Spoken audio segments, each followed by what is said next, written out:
السلام عليكم ورحمة الله وبركاته.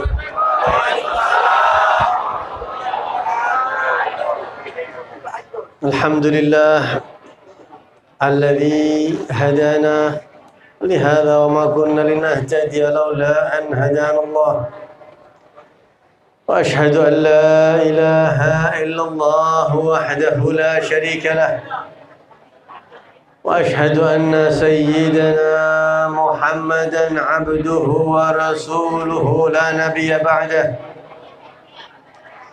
اللهم صل صلاة كاملة وسلم سلاما تاما على سيدنا محمد الذي تنحل به العقد وتنفرج به الكرب وتقضى به الحوائج وتنال به الرغائب وحسن الخواتيم ويستسقى الغمام بوجهه الكريم وعلى آله وصحبه في كل لمحة ونفس بعدد كل معلوم لك.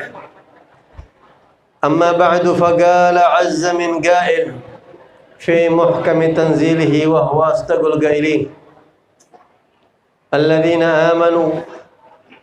الذين آمنوا به وعزروه ونصروه واتبعوا النور الذي أنزل معه أولئك هم المفلحون. وقال رسول الله صلى الله عليه وسلم: ما من شيء في السماوات ولا في الأرض إلا ويعلم أني رسول الله إلا عصاة الإنس والجن. صدق الله وصدق رسوله صلى الله عليه وسلم. Al-Mukarramun, para habaib, para keturunan Nabi kita Muhammad sallallahu alaihi wasallam, wabil khusus terutama akhina fillah Sayyid Ahmad bin Idrus Al-Madihi, Al-Habib Husain bin Shihab, para ustaz, para tokoh masyarakat, wabil khusus Al-Mukarram Al-Ustaz Sumitra, Al-Ustaz Ahmad Sumitra, dan juga para orang tua sesepuh, tokoh masyarakat, panitia, bapak-bapak, ibu-ibu, pemuda-pemudi, yang mudah-mudahan kita minta kepada Allah, semua yang hadir di sini nama kita ditulis jadi ahli syurganya Allah Subhanahu wa taala. Dengan keberkahan Nabi Muhammad, mudah-mudahan kita wafat husnul khatimah. Setelah kita hidup panjang umur dalam sehat afiat takwa kepada Allah Subhanahu wa taala. Amin ya rabbal alamin. Hadirin hadirat sekalian, bersyukur kita kepada Allah. Malam ini kita berkumpul bersalawat kepada Nabi kita Muhammad, membaca sejarah Nabi Muhammad, memperingati maulidnya Nabi Muhammad.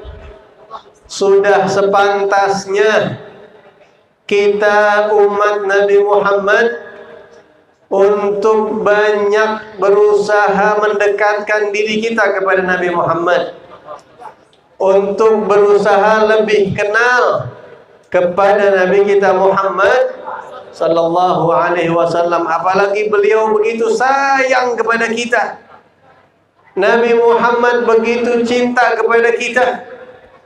Sayangnya Nabi Muhammad kepada kita umatnya melebihi ibu bapak kita dan melebihi semua orang yang sayang kepada kita. Ibu bapak kita sayang kepada kita, guru kita sayang kepada kita, tapi Nabi kita Muhammad sallallahu alaihi wasallam lebih sayang lagi kepada kita. Nabi Muhammad minta kepada Allah agar umatnya sebanyak-banyaknya dimasukkan ke dalam syurga. Nabi Muhammad yang minta kepada Allah, Nabi Muhammad yang memohon kepada Allah agar kita ini sebanyak-banyaknya diselamatkan dari nerakanya Allah Subhanahu wa taala. Mudah-mudahan dengan keberkahan Rasulullah, kita di hari kiamat selamat dari azabnya Allah dan masuk surga bersama Nabi Muhammad. Amin. Ya Rabbal Alamin. Karena dari itu, kita umatnya amat pantas untuk kenal Rasulullah. Bagaimana tidak? Seluruh makhluk ini kenal kepada Nabi Muhammad. Bahkan disebutkan dalam riwayat, benda mati pun kenal dengan Rasulullah. Binatang-binatang itu kenal kepada Nabi Muhammad sallallahu alaihi wasallam. Disebutkan di dalam kitab Asy-Syifa bi Ta'rif Huquqil Mustafa, di zaman Rasulullah sallallahu alaihi wasallam ada seorang penggembala kambing. Dia menggembalakan kambingnya di satu lembah di kota Mekah. Kemudian tiba-tiba ada seekor serigala yang mau coba-coba memangsa kambing tersebut. Akhirnya pengembala ini melihat dan mengusir serigala tersebut. Diusir serigala itu. Ya Zib, ya Allah, ibta'id. Hai serigala, menjauh dari kambing aku. Tiba-tiba serigala ini berbicara. Ittaqillah ya hadha, laqad hulta baini wa baina rizqi. Hai kamu penggembala kambing, takutlah kamu kepada Allah. Kamu jangan menghalangi rizki saya. Kambing ini saya lagi mau makan, itu rizki saya. Penggembala ini aneh, heran. Dia mengatakan, ajaban, lihada dhi'ib yatakallam bikalamil ins. Sungguh ajaib, kok serigala bisa berbicara seperti manusia. Serigala berbicara seperti manusia, bahasa Arab. Bilang, ittaqillah, laqad hulta baini wa baina rizki. Kamu jangan menghalangi rizki saya, takut kamu sama Allah. Hah? Kok serigala bisa ngomong seperti manusia, bisa berbicara? Kamu ini serigala aneh. Apa kata serigala itu? Bal anta a'jabu minni. Kamu aneh melihat saya. Justru kamu lebih mengherankan. Kamu lebih aneh daripada saya. Aneh kenapa? Wara'a hadzal wadi nabiyyun lam yab'athillahu mithlahu nabiyyan qat wa anta mashghulun bidunyak. Kamu lebih aneh. Di belakang lembah ini ada seorang nabi yang diutus oleh Allah, yang belum pernah ada nabi lebih hebat dari beliau. Allah belum pernah utus nabi lebih hebat dari beliau. Kamu malah sibuk dengan dunia kamu di sini. Kamu ini makhluk aneh. Ada nabi hebat, bukan kamu datang beriman kepada beliau, malah repot ngurusin dunia kamu. Jadi serigala ini berdakwah, menceramahi pengembala kambing. Subhanallah. Akhirnya dia mengatakan, apakah benar ada nabi di sini? Benar, kamu pergi ke belakang lembah ini. Baik, kalau aku pergi, siapa yang menjaga kambing-kambing, domba-domba aku? Serigala itu mengatakan, serahkan kepada aku. Percaya nggak kira-kira? Serigala ini bisa dipercaya nggak kira-kira? Serigalanya kenal Nabi Muhammad. Serigalanya memberitahu informasi tentang Nabi Muhammad. Saking herannya ini orang, dia tinggalkan domba itu dan dia pergi mencari informasi tentang Rasulullah SAW. Dan dia akhirnya berjumpa dengan sekumpulan orang-orang dan bertanya, apakah di sini ada seseorang yang diutus menjadi nabi? Ada itu perkumpulan tuh, ada yang katanya nabi itu perkumpulan. Datang kepada Nabi Muhammad SAW.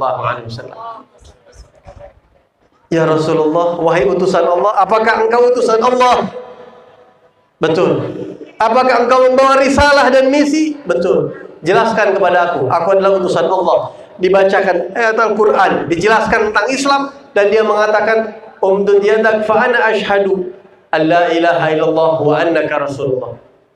Wahai Rasul, aku akan ikut dengan ajaranmu. Rasulullah, tahukah engkau, aku datang ke sini karena diberitahu oleh seekor serigala yang bisa berbicara seperti manusia, dan itu sangat aneh. Akhirnya dia mengatakan, jangan menghalangi rezeki aku.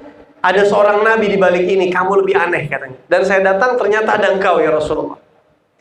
Akhirnya kata Rasulullah, sekarang kamu berdiri, berbicara, ceritakan kepada para sahabat.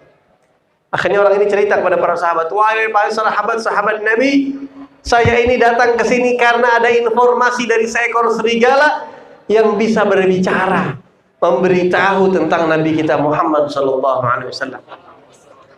Dia berbicara panjang lebar. Setelah itu dia bilang, ya Rasulullah, kira-kira bagaimana nasib kambing dan domba saya? Kata Rasulullah, irji' ila ghanamik satajiduha mawfura. Irji' ila ghanamik, kembali kamu ke kambing kamu. Kamu tidak akan melihat satupun kambing dimakan serigala. Aman semua insya Allah. Terus bagaimana ya Rasulullah? Potongin satu domba, kasih buat serigala itu. Kembali orang ini dan akhirnya berjumpa, melihat serigala itu menjadi penunggu setia domba-domba tersebut, menjaga domba-domba itu. Dan dia ambil satu, dipotong sama dia, dikasih, wahai serigala, ini hadiah dari aku, rizki dari Allah Subhanahu wa ta'ala, karena engkau telah memberikan informasi kepada aku tentang Nabi akhir zaman. Dikasih. Serigala kenal sama Nabi Muhammad SAW. Dan ini banyak Bapak Ibu sekalian. Mungkin kita baru dengar kisah seperti ini. Mungkin kita baru sedengar, baru menyimak binatang bisa berbicara, beriman kepada Rasulullah. Itu banyak. Karenanya diadakan peringatan Maulid Nabi, supaya kita tahu kisah-kisah seperti ini. Dan bukan 1-2 kali. Binatang-binatang yang bersaksi akan kerisalahan Nabi Muhammad berulang-ulang. Suatu saat seorang sahabat datang kepada Rasulullah SAW. Ya Rasulullah, tolong kami ya Rasulullah.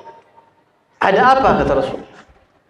Di kampung sebelah ada seekor unta yang sedang mengamuk, milik si fulan. Semua orang tidak bisa menenangkan unta itu. Ini unta galak ya Rasulullah. Pokoknya siapa saja ditendang sama unta itu. Kami bingung mau minta pertolongan kemana lagi. Akhirnya Rasulullah bangun dan mendatangi unta tersebut. Ketika Rasulullah datang mendekat, para sahabat sudah banyak di dekat unta itu mengatakan, ya Rasulullah, awas, jangan dekat-dekat ya Rasulullah. Ini untanya galak. Siapapun yang dekat ditendang oleh unta ini, diseruduk oleh unta ini. Apa kata Nabi Muhammad? Ma min syai'in fis samawati wala fil ard illa wa ya'lamu anni Rasulullah. Kalian tidak usah khawatir. Tidak ada satu benda pun di langit dan di bumi. Semua makhluk di langit dan di bumi kenal kepada aku bahwa aku adalah utusan Allah. Illa usatal insi wal jin, kecuali bangsa jin dan bangsa manusia yang doyan maksiat, mereka tidak kenal kepada aku. Selain jin dan manusia yang suka maksiat, selain mereka, semua kenal kepada aku. Pepohonan kenal kepada aku. Batu-batuan ucap salam kepada aku. Hewan-hewan kenal kepada aku, kata Rasulullah. Maka datanglah Nabi Muhammad SAW. Ketika melihat Rasulullah datang, unta melihat Rasulullah, dan unta itu datang menghampiri Nabi Muhammad SAW. Jalan dengan cepat, dengan merundukkan kepalanya dan mencium kakinya Nabi Muhammad SAW. Justru unta ini datang kepada Rasul dan mencium kakinya Rasulullah Sallallahu Alaihi Wasallam. Kemudian Rasulullah merunduk, mendengarkan unta itu.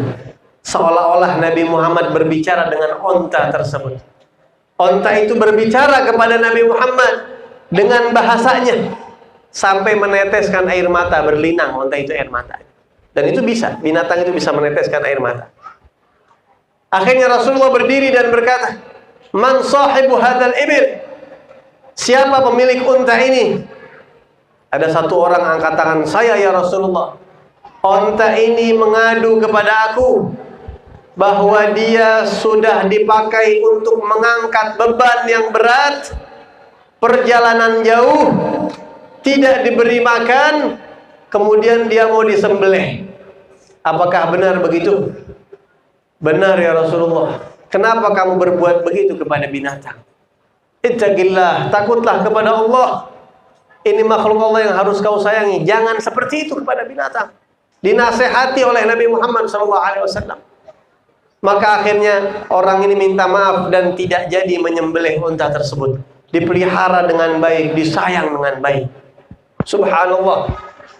Unta kenal kepada Nabi kita Muhammad sallallahu alaihi wasallam. Dan banyak lagi riwayat yang menjelaskan bahwa binatang-binatang itu kenal kepada Rasulullah sallallahu alaihi wasallam. Bahkan ada satu riwayat yang sudah mutawatir, riwayat yang seluruh ulama sedunia tahu. Mungkin kalau kisah onta tadi ada yang tidak tahu. Mungkin kalau kisah serigala tadi khilaf antar ulama. Tapi ada satu kisah yang seluruh ulama sedunia umat Islam tahu kisah ini.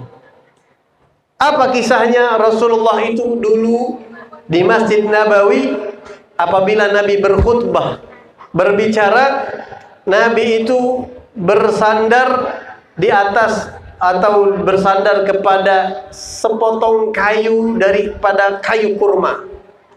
Kayu yang sederhana dipakai untuk pegangannya Nabi Muhammad SAW. Sangat sederhana. Akhirnya ada satu orang sahabat Nabi yang bernama Baqum radhiyallahu anhu. Dia tukang pahat. Dia biasa bikin furnitur, dia bisa bikin bangku, bikin meja, dan dia punya inisiatif dari beberapa sahabat. Kasihan Nabi Muhammad.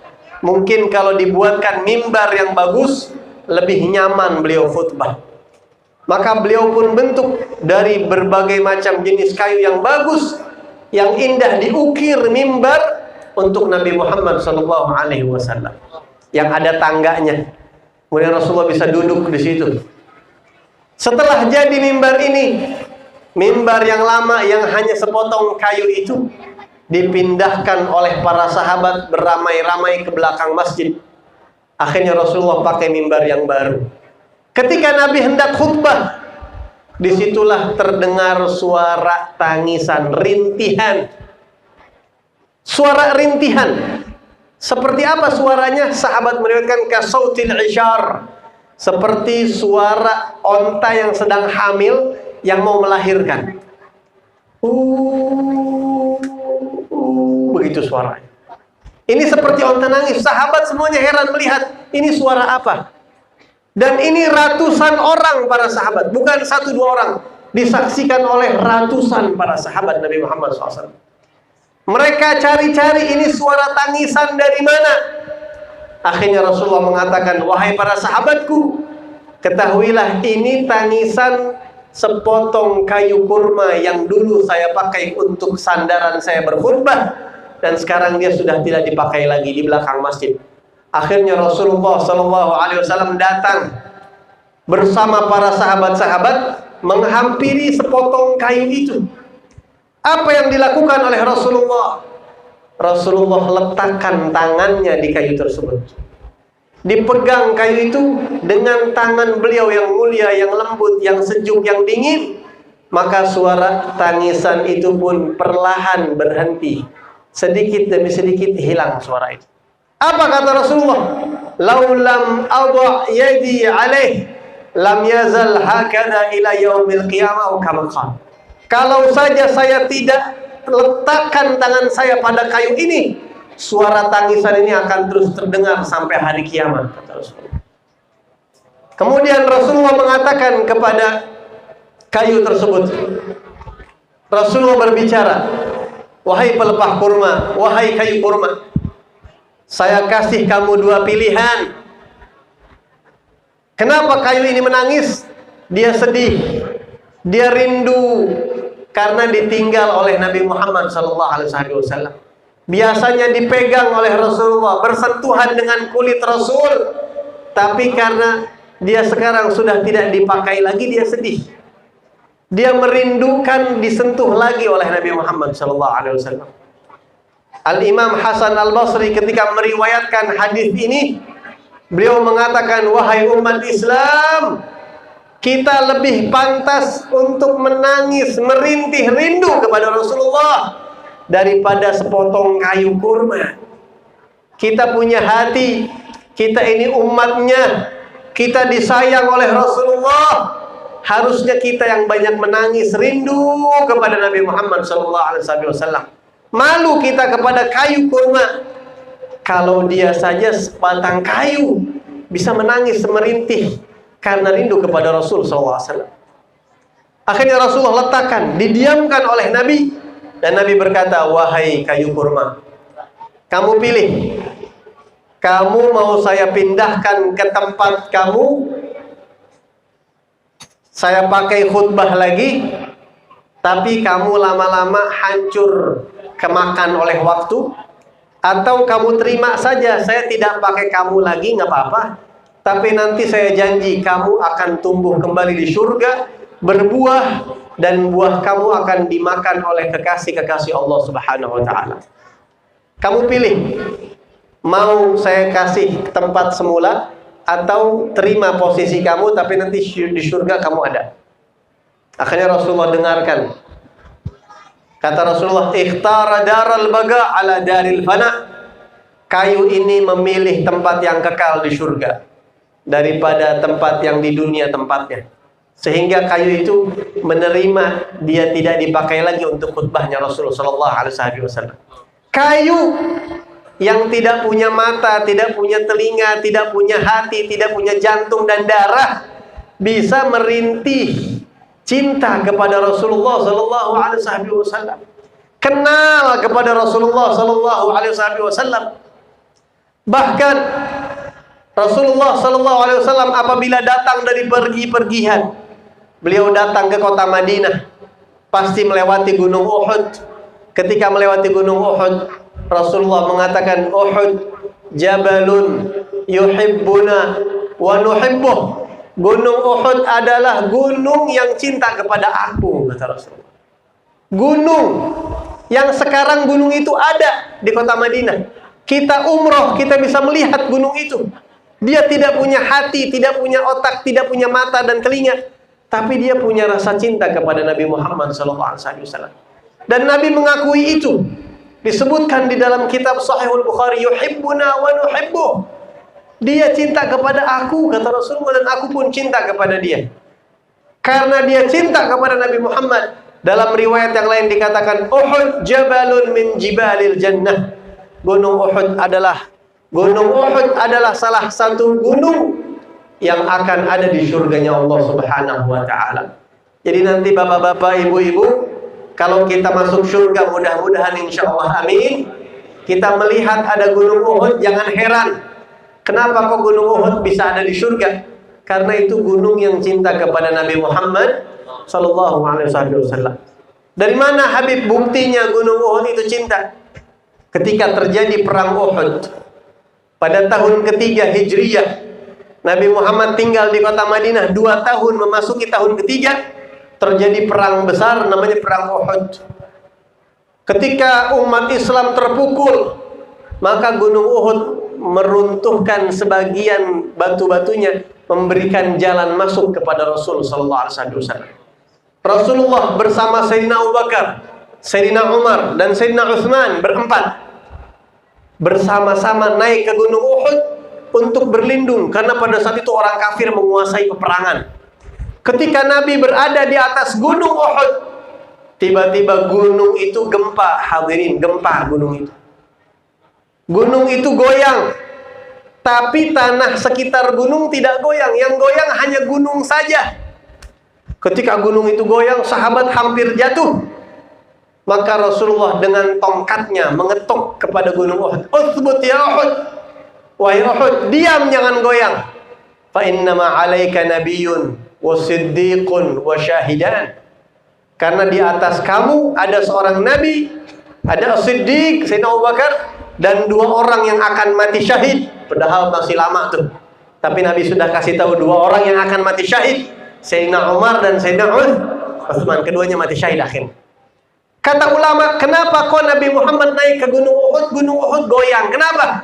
Saking senangnya Gunung Uhud diinjak oleh Nabi Muhammad SAW.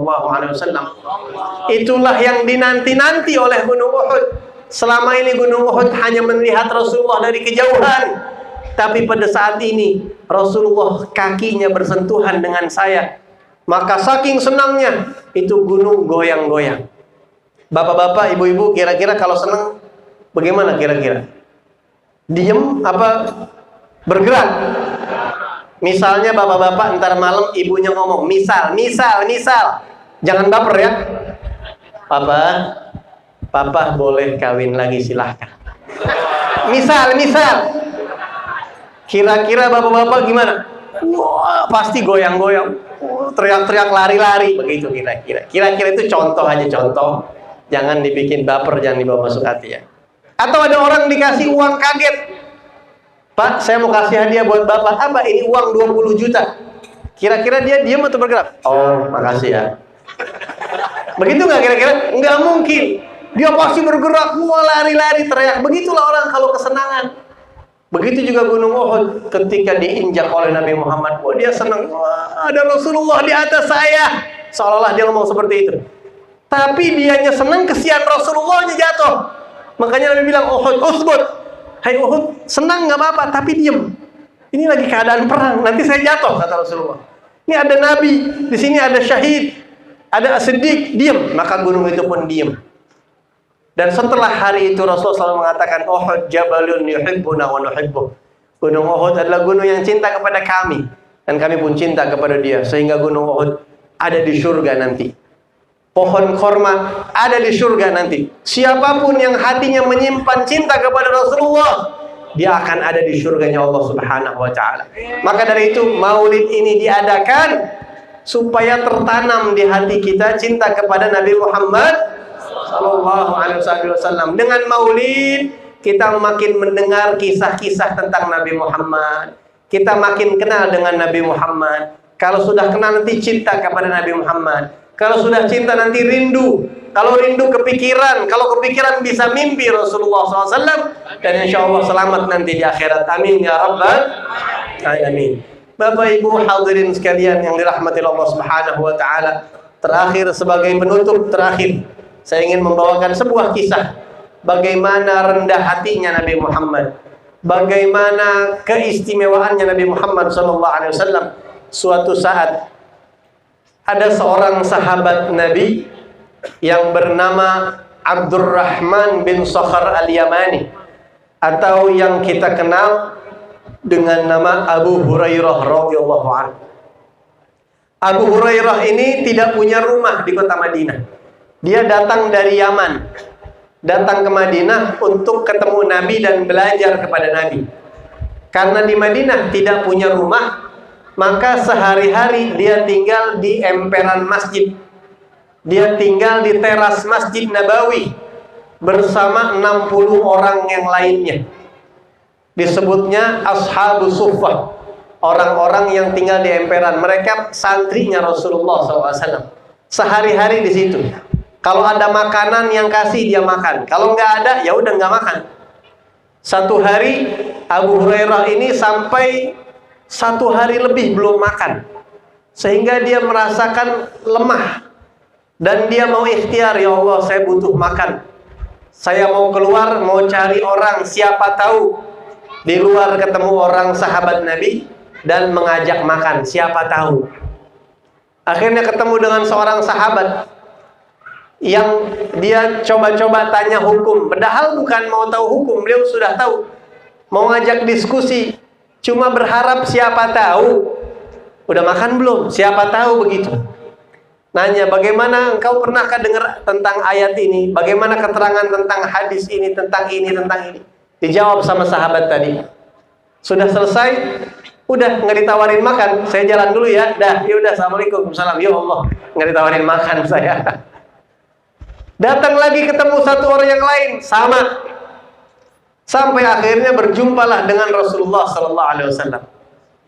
Dan Rasulullah bilang, wahai Abu Hurairah, saya tahu kamu lapar, mau makan kan? Ikut saya. Langsung Nabi Muhammad tahu. Udah ente nggak usah pura-pura nanya-nanya, nggak usah ikutan. Ikut akhirnya. Terus apa kata Rasulullah? Wahai Abu Hurairah, ini ada segelas susu. Susu itu bisa bikin kenyang, Bapak Ibu ya. Orang dulu itu kadang-kadang kalau minum susu udah kenyang. Gitu. Kalau kita kan orang Indonesia, kalau belum kena nasi belum kan? Belum kenyang. Pagi-pagi kita sudah kena roti 3, telur 4. Belum kenyang. Udah makan belum? Belum biasanya gitu ya. Akhirnya kata Rasulullah, wahai Abu Hurairah, ini segelas susu. Tapi kamu jangan minum sendiri. Sahabat-sahabat kamu, ashabus suffah juga mereka lapar tuh. 60 orang panggil semua kata Rasulullah. Mereka lapar, kesian, kamu jangan sendiri. Baik ya Rasulullah. Jalan bilang sama sahabat-sahabatnya, wahai sahabatku, ayo yang lapar-lapar ikut. Rasulullah mau kasih minum susu. 60 orang ikut. Susunya cuma segelas. Sudah sampai semua. Ini susu di tangan Nabi Muhammad. Kata Rasulullah, ayo kamu minum dulu. Yang dikasih ini yang belah sini. Abu Hurairah di sini. Jadi ini alamatnya gelas bakalan terakhir ke Abu Hurairah. Dalam hatinya ngomong, ya terakhir. Padahal saya lapar banget nih. Ayo minum fulan, gantian minum fulan, minum lagi, gantian. Abu Hurairah sempat ngomong di hati, ya Allah, saya kebagian siapa ini? Saya lapar nih. Minum semuanya sampai giliran Abu Hurairah masih ada. Kata Rasulullah, isyrab ya Abu Hurairah, isyrab. Minum. Diminum sama dia, bismillahirrahmanirrahim, minum. Masih ada ya Rasulullah, isyrab, minum lagi. Diminum lagi. Sampai 3 kali kata Rasulullah, isyrab, minum lagi. La ajidu lahu maslakan ya Rasulullah. Ya Rasulullah, ini susu sudah penuh sampai ke tenggorokan saya. Saya udah nggak ada tempat lagi ya Rasulullah, nggak bisa nafas kalau saya minum. Takut muntah. Cukup, sudah 3 kali ini cukup. Masih ada sisanya? Masih ada. Sini berikan kepada saya. Dan diminumlah oleh Nabi Muhammad sampai habis. Antum lihat bagaimana keberkahannya susu dari tangan Rasulullah itu. 1 gelas bisa 60 orang. 1 gelas 60 orang. Padahal Abu Hurairah radhiyallahu anhu sempat terbesit di hatinya, ya saya kebagian sedikit. Tapi itulah barakah. Dan bukan cuma itu. Lihat bagaimana akhlak dan tawadhunya Rasulullah, tidak gengsi, tidak jijik. Minum bekas murid-muridnya, sahabat-sahabatnya yang notabene mereka fakir miskin, nggak punya rumah. Diminum sama Rasulullah SAW.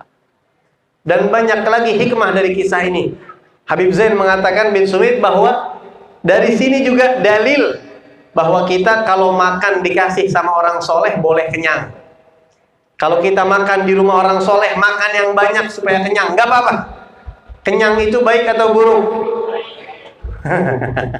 Baik kalau buat kita orang awam ya. Kalau menurut ulama-ulama sufi, ulama-ulama soleh, kenyang itu tidak baik. Nanti bikin males, nanti begitu. Banyak dampaknya. Tapi kata ulama-ulama yang soleh itu, kenyang itu nggak apa-apa kalau kita lagi makan di rumah orang baik atau di tempat acara-acara yang baik. Mana dalilnya? Ini dalilnya. Rasulullah suruh minum Abu Hurairah, minum lagi. Ya Rasulullah udah habis sampai sini, nggak apa-apa udah sini habis. Jadi kata ulama kalau kita makan di rumah orang soleh atau makan di tempat yang soleh, makan yang banyak. Nih ntar ada makanan nggak nih ntar? Nggak ada. Kalau ada makanan, makan yang banyak. Karena itu semuanya membawakan keberkahan buat kita, diizinkan sama Rasulullah Sallallahu Alaihi Wasallam. Hadirin sekalian, mungkin ini aja yang bisa saya sampaikan. Kita baca suratul Fatihah, kita doakan semua pihak yang membantu terselenggaranya acara pada malam hari ini, khususnya Habib Ahmad Al-Madihi, Habib Husain bin Syahab, Ustaz Sumitra, Bapak Hamdan, dan semuanya yang hadir di sini. Mudah-mudahan hajat-hajat kita digabulkan oleh Allah. Yang punya penyakit Allah sembuhkan sakitnya. Yang punya masalah Allah berikan jalan keluarnya. Yang sedang usaha Allah berkahkan usahanya. Dan mudah-mudahan yang punya hutang Allah lunaskan hutang piutangnya. Ala hadhihi niyyah khassa wa ala kulli niyyah salihah jalibah li kulli khairatid dunya wal akhirah dafi'a li kulli syarr. Wa ila hadratin Nabi sallallahu alaihi wasallam al-Fatihah. Bismillahirrahmanirrahim. Alhamdulillah rabbil alamin.